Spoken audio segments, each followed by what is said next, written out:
ধন্যবাদ। আমাদের ভাই এক প্রশ্নের মাঝে অনেকগুলো নিয়ে আসছেন। প্রথম হলো, মিডিয়াতে কথা আসছে, অনেকেই বলা বলি করছে যে বিগত সরকারের একজন গুরুত্বপূর্ণ দায়িত্বশীল সালমান এফ রহমান, তিনি আহলুল হাদিসের লোক, এই বলে আহলুল হাদিসদেরকেও অনেক বিভিন্ন রকমের বকাবকি করার চেষ্টা করছে। জবাব, প্রথম কথা বলবো, সালমান এফ রহমান সাহেব কখনো আহলুল হাদিস তিনি জন্মগত ছিলেন না, এক। দুই নম্বর, তিনি যখন 9/11-এর সময় জেলে ছিলেন, সেই সময় প্রফেসর ডক্টর আসাদুল্লাহ গালিব সাহেবও তিনিও কারাগারে ছিলেন।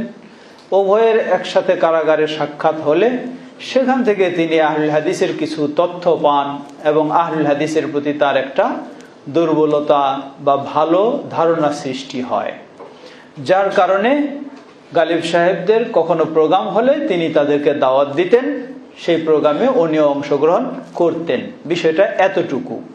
কিন্তু কখনো আহলুল হাদিসেরা তারা আওয়ামী লীগও নয়, বিএনপিও নয়, আহলুল হাদিসেরা আহলুল হাদিস। এখন এই সমস্ত রাজনৈতিক দলগুলির কোন ব্যক্তি আছেন যারা জন্মগত আহলুল হাদিস, সেই হিসাবে আহলুল হাদিসকে তারা ভালোবাসেন। যেমন ঢাকা সিটি কর্পোরেশনের সাবেক মেয়র ছিলেন হানিফ সাহেব, ওনার ছেলে ছিলেন সাইদ খোকন সাহেব, তারা জন্মগতই আহলুল হাদিস এবং আহলুল হাদিস অনুযায়ী সালাত আদায় করে, আহলুল হাদিসদেরকে ভালোবাসে, আহলুল হাদিসদের সহযোগিতা করতে চায়। এই দৃষ্টিকোণ থেকে তাদের সাথে আহলুল হাদিসদের যোগাযোগ, তিনি একজন আওয়ামী লীগের দায়িত্বশীল হিসাবে আহলুল হাদিসদের যোগাযোগ তার সাথেও নয়, সালমান এফ রহমান সাহেব সাথেও নয়, কারো সাথেও নয়, এটা মনে রাখবেন। তৃতীয় বিষয় হলো, আহলুল হাদিসেরা মনে করে যেহেতু আহলুল হাদিসেরা প্রচলিত রাজনীতিতে সক্রিয়ভাবে বা কোনোভাবে সম্পৃক্ত নয়, রাজনীতি ইসলামে অবশ্যই রয়েছে, কিন্তু প্রচলিত রাজনীতি তো ইসলামী রাজনীতি নয়। আর আহলুল হাদিসেরা প্রথম পদক্ষেপে এই রাজনীতিতে জড়িত হবে, এটি রাসূল সাল্লাল্লাহু আলাইহি ওয়াসাল্লামের মানহাজ নয়, তাই সেটিকে তারা ওইভাবে গ্রহণ করে না। কিন্তু দেশে যখন থাকে, দেশের সরকার যেই আসুক, আওয়ামী লীগ থেকে আসছিল যখন, তার আগে বিএনপি থেকে ছিল যখন, অথবা আরো কোনো দল যদি আসে, তাহলে দেশের সরকারের সাথে কি বিশৃঙ্খলা ও বিরোধ ও বড় সংঘর্ষ তৈরি করাটা ইসলামের বিষয় নয়। সেই দৃষ্টিকোণ থেকে যে যখন এই সরকার থাকবে, যদি সেই ইসলামকে পছন্দ করে তা এমন কোনো ব্যক্তি থাকে সেই সরকার দলের মধ্যে, তাহলে তাদের সাথে ইসলামের দৃষ্টিকোণ থেকে বা ইসলামের প্রয়োজনে যোগাযোগ থাকতে পারে, এতটুকুই বিষয়। কিন্তু কখনো এই ধরনের কোনো ব্যক্তি বা কোনো সেইগুলি দলকে আহলুল হাদিস সম্পৃক্ত এমন কোনোটা কখনোই নয়। দ্বিতীয় বিষয় আপনি বলেছেন যে যদি কখনো এই ধরনের আন্দোলন যা হয়েছিল, হ্যাঁ, সেই ক্ষেত্রে আমাদের অবস্থানটা কি, তাই না? জবাব, এই ক্ষেত্রে আমাদের অবস্থান সর্বাবস্থায় ইসলামের অবস্থান যেটা হবে সেটা।